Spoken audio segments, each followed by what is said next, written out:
L'aventure continue à quelques kilomètres de là, à Colombie.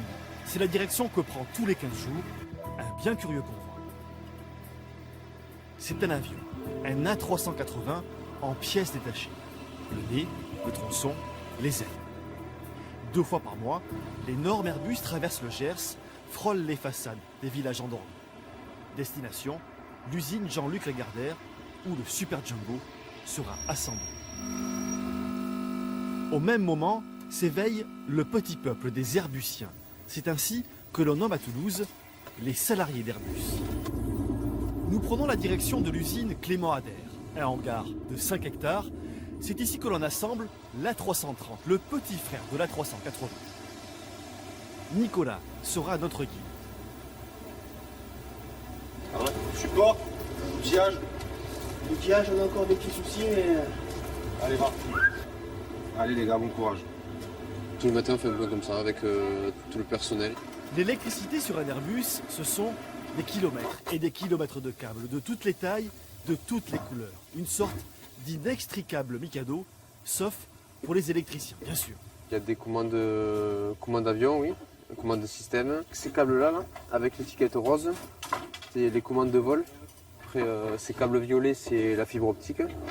Aux côtés de Nicolas, les mécaniciens. Eux sont chargés de la couture, la jonction des tronçons. Dans la soute, on réalise les essais. Dans le cockpit, les électriciens installent les équipements, les écrans, les ordinateurs de bord. Dans la tête de chacun, un souci, la sécurité des passagers. Personnellement, je ne vais pas me mettre la même pression que si je faisais des brouettes, quoi. Déjà, c'est beaucoup plus complexe. L'avion lui-même, on sait très bien que c'est important. Ça transporte des gens et on sait les conséquences que ça quand il se passe un drame. Les ouvriers sont à leur poste depuis déjà 2 heures. À l'extérieur, c'est une ville qui s'anime.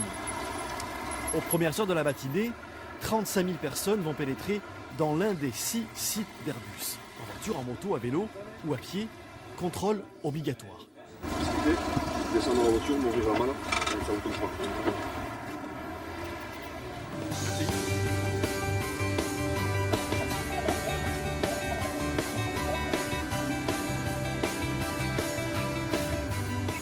700 hectares, des kilomètres de voirie et des milliers de véhicules.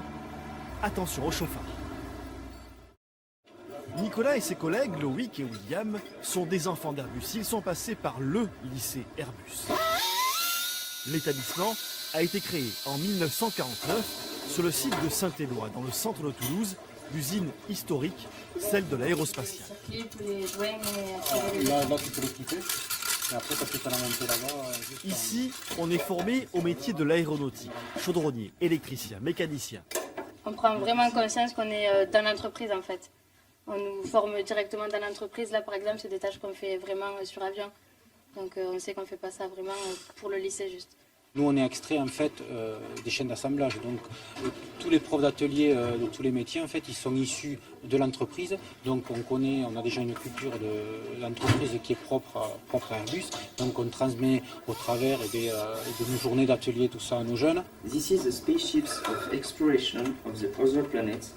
C'est la particularité de l'établissement. Les 300 lycéens sont immergés dès le premier jour dans le milieu aéronautique. Ils ont leur badge d'accès, leur tenue. Les salles de cours donnent sur les chaînes d'assemblage.